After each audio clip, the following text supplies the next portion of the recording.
Now I am become death, destroyer of worlds. Hey folks, this is BestInSlot. Welcome back to our Jurassic World Evolution 2 mod spotlight series. Today's video is an eclectic mix of weird mods and fantastic mods. All of them brilliant, of course, but definitely eclectic to say the least. Before we dig into what you're looking at on the screen here, very quick disclaimer: mods can of course break your game, especially when there's an update. Sometimes mods are in beta and stuff like that, and they're not super reliable either, as we'll see a little bit later on. But if they do break your game, it's not my fault, it's not the mod maker's fault, and most importantly, it's not Frontier's fault. Asmodeus isn't here today, unfortunately. He's off watching the Oppenheimer double at the local cinema, so we can't hang out with him. I still haven't seen either of those films, rather annoyingly. But let's get started. So let's go ahead and turn the sepia off. And let's take a look at our first mod. This is the Oppenheimer decoration pack by Viral Cyclops. I don't really know why, to be honest, but also why not? So it comes in 4 parts. We've got, of course, a mushroom cloud, which is definitely, I don't know what you would use this for other than a mushroom cloud, really, but you could make like a scene with the dinosaurs on the Nevada desert. We've got a poster mural replacing the Les Gigantes mural, Le Gigante, and we've got a fat man and a little boy, which sounds like a really weird cop duo from a cop show. But our 2 different nukes there are fat man and little boy, and they actually look really good. They're actually really well modelled. Again, I don't know what you'd want them for, but why not have them, right? If you want to build a scene from Oppenheimer, I quite like the idea of doing film tie-ins for parks and stuff like that. Now we just need a Barbie equivalent, really. But yeah, there you go, Oppenheimer decoration pack by Viral Cyclops. Very interesting stuff, to say the least. I'm going to leave that there now. That's going to sit in the backdrop doing its thing. And we're going to check out our first new species of the day. This is Pycnonemosaurus. Pycnonemosaurus, there you go. Pycnonemosaurus. Got there in the end.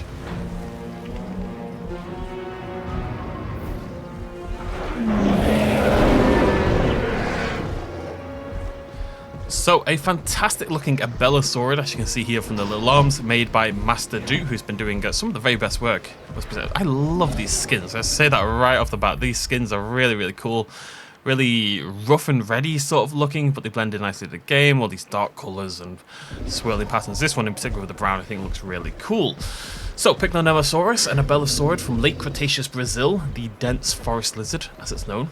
Only known so far from fragmentary, I should say, and pretty poor quality remains beyond even the fragmentary nature. They're very pitted and damaged.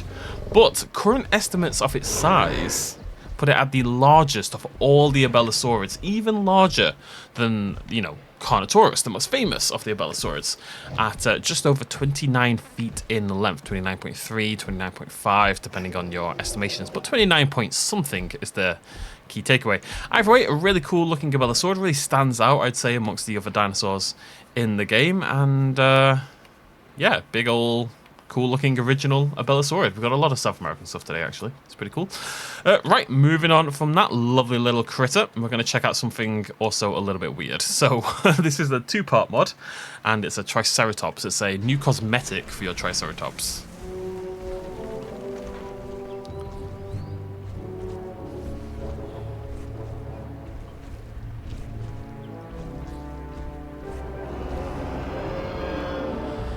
Gives it a weird atmosphere with that mushroom cloud in the background. So this is the one-horned Triceratops by Viral Cyclops.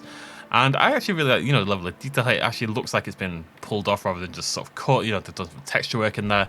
And it might seem a bit weird, but I think if you had a herd, if you had like a couple more mods like this, maybe with different levels of horn breakage, maybe with a couple of scars and stuff like that, and you had a few mods like this, and you had a herd of these 93 Triceratops, and you just put a few of these different ones in, it would actually be really cool. I really like this as an idea for how this game could add variety to its dinosaurs going forward. Cut down a horn here or there, lose a limb, maybe not a limb, but, cut down some horns, add some scars, just a little thing, maybe blind in one eye, just little things like that. It doesn't necessarily make sense in terms of releasing them from the hatchery, but in terms of giving your population variety and it looking like a natural enclosure with dinosaurs that inevitably are going to do damage to each other over time, I think it's actually really cool. And as I say, this is a 2-part mod, so I should have got this out before. We're going to hop into our decorations, and I am going to try to find the thing that I'm looking for. Professional YouTuber. There we go. So not only do you get... Whoa. Hello? Not only do you get the Triceratops with the missing horn, but actually you also get this decoration that goes along with it. And I'll explain the flashing in a little bit, but you get this decoration that goes along with it, which is the horn hanging from sort of these chain posts, wooden posts, oh my god, kind of things. I'm not sure if that's the horn that's... Let me just see, is that the horn doing that? I don't think so. Oh, it might be actually. Okay, the horn, the horn maybe don't use the decoration. That's a bit wild, but it's a cool idea, this horn there. That, so, you know, it's fallen off, maybe from combat, maybe just from an accident, from whatever, from a breakout gone wrong. And, you know, rather than throwing it away, you keep it and you hang it up as a decoration, which seems a little bit morbid, but I think it's the kind of thing a zoo could do. You could even just say it's a fake and it's just there for educational purposes. I really like that anyway. Now, if you've been looking at this map, you'll notice the foliage looks a little bit weird. We've got no foliage over here and we've got lots of foliage over here, but it's a nice variety. It's foliage that isn't usually available. Cryogenic has expanded their foliage brushes in a big way, so... This mod, expanded foliage brushes. Oh, I should mention all mods are available for download down below in the comment section, description, I should say. This brings the number of foliage brushes, and brushes, not new trees, but actual brushes you can paint with, up to 86 on every single map. 86! So, I'm going to show you what I mean. If we hop into here, you can see now we've got lovely payload. Yeah, we had all these in the past, most of these anyway. But if we scroll down a little bit further, you can see we've got this tropical section and it's been massively expanded. So we're on a tropical, we're actually not on a tropical map, we're on a tiger map. So we wouldn't usually have tropical brushes. We could place individual trees via the decoration tab, but you couldn't paint like this. But now we can paint with forest full. We can do forest bushless, which is just the same but without bushes. One that's a little bit more open. One that's realistic, so it's got a variety of trees and a variety of different plant lives in there. Ones with low palms, one with high palms, open ones, blah, blah, blah. Palm trees only, like so. You know, just fern groves, grassless. Just loads of ferns. Fern groves again, with grass that time. Verdant shrubs, just a bajillion different combinations of things to really increase your potential. And, you know, we've got these... Now we can do this kind of thing, you know, on maps that we couldn't do in the past. This one, for example, the autumnal forest. Full. Fantastic. All this variety on every single map. It's incredible.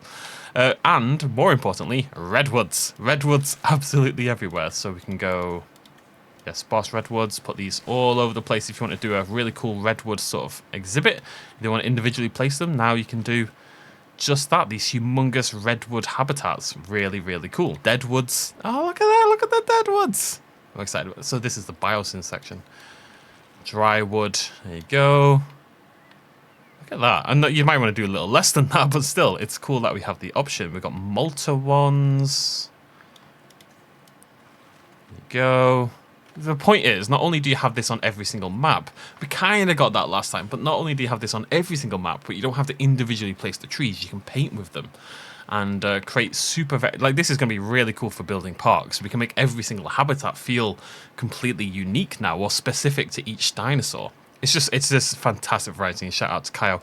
Now, I should mention, there are some problems with the mod, as you can see. It's still in the beta version. I would recommend... I'm going to highlight it now, because I want to pump it up because I think it's incredible, but it is in beta and I don't recommend downloading it necessarily right this second. There are problems as well with existing maps that sometimes don't load when you've got this installed, so maybe just hold off for now, keep the older version until all the kinks are worked out. But it's very, very promising and very, very exciting for the future of modded park builds.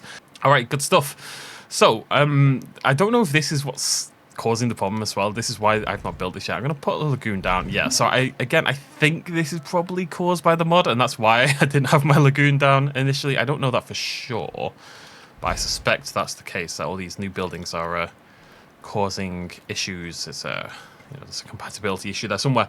So I'm just going to show you this very quickly. We're going to release a Mosasaurus.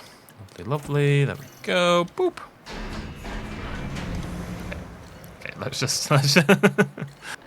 There we go. That is our Lego Mosasaurus. So Another mod by Mitchell Productions, is that the name? Yeah, Mitchell Productions. It is a replacement again. Usually I don't showcase the replacements, but I think these Lego ones are just so well done. I think they just work so surprisingly well that I really like highlighting them. And of course we saw the Dilophosaurus and the Rex a week or two ago. And now you can add the Mosasaurus to your collection. Like, if this keeps going and we can build like a full Lego themed park, I think that's a really fun idea. Like our own Lego Jurassic World. Hopefully we get them as new species eventually, probably, you know, when the game maybe finishes updating. I understand why people would want to wait for that. But either way, Lego Mosasaurus by Mitchell Productions. Very, very cool stuff. Right, I've got one more mod to showcase, but it is a chunky old... I'm gonna get rid of this. God, my game's gone wild today. Something's not liking what I'm doing. Anyways, this is the America's pack by Trippy28, or Trippy, there's no double P. It's a huge pack of 10 new species, uploaded by Trippy28, but with assistance from a bunch of other people as listed on the mod page. I'm just going to show you 3 of my favorites from the pack. Unfortunately, they don't have names. I don't really know why. Hopefully that's something that's fixed, but none of them have names at this point in time, but they all work and they're all there installed. So let's check out our first species.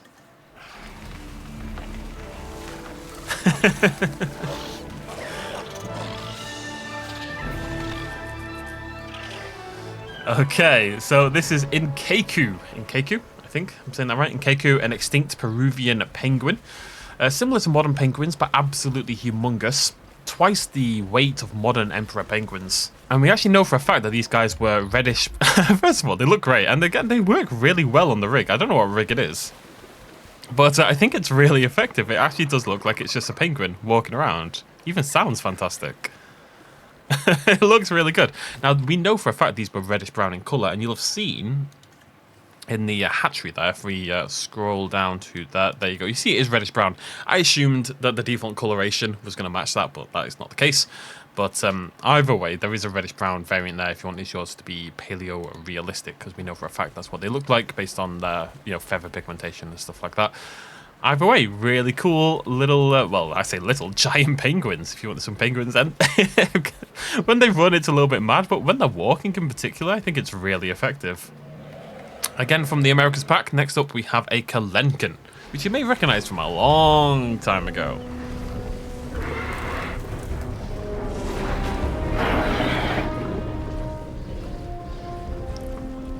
So I believe this is Siaka's Kalenkin that we have been looking at for a long time. We used a mod for the Kalenkin back in Jurassic World Evolution 1. But it's been updated, you know, the feathers have been added to make it look a lot more feathery. It actually looks really good now. It was already a good model, but, you know, the addition of the feathers in this style has definitely made it more realistic and actually looks fantastic. It's still got terrifying red eyes because it's a Siaka mod, but a pretty cool looking terror bird. And of course, that's what they are. The Kalenkin is a forest raccoon, which you know as the terror birds from Argentina. Now, the full name is Kalenkin guillemois. The latter comes from the high school student who discovered it, the lucky son of... Imagine discovering something like a gigantic terror bird as a high school student. How cool is that? And Kalenkin, the first part, the genus name, is in reference to a fearsome bird-like spirit from the Tehuelche people, an indigenous people from eastern Patagonia. So it's got a pretty cool name. It's always the eyes. Someone keeps Siaka away from the eyeballs. Right, we have one more to showcase. As I say, there's 7 more species in this. You can go check them out on the Nexus. But I'm going to show you one more.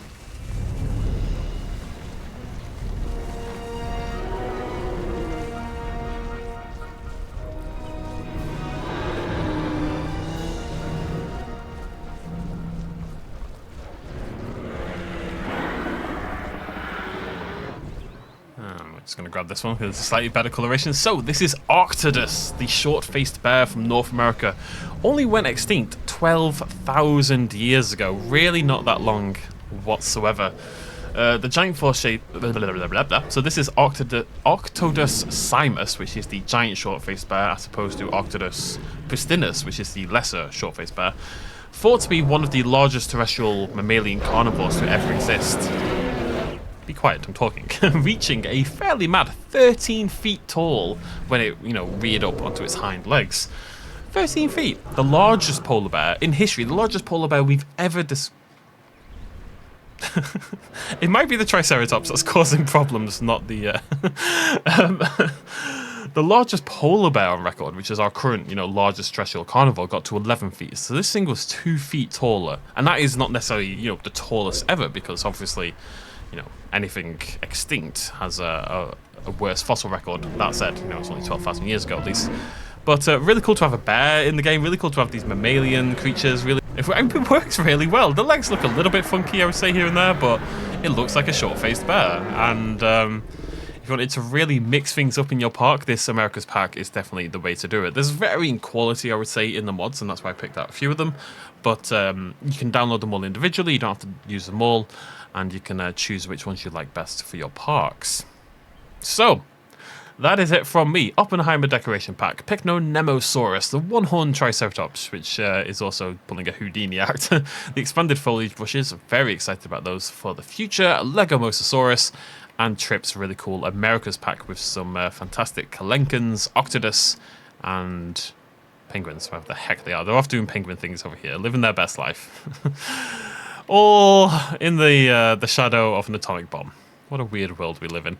Okay, we'll end it there. Thank you so much for joining me. Throw me a like and a comment down below if you enjoyed the video, and subscribe to the channel for more Jurassic World Evolution 2 content and mod spotlights, as well as any news when we finally hear about what's coming down the pipeline. I always thought it was going to be the start of this month, and it's now 4 weeks later, so God knows what's going on, but praying we hear something in August at the very least. Thanks for joining me. Cheers much as always. Bye-bye.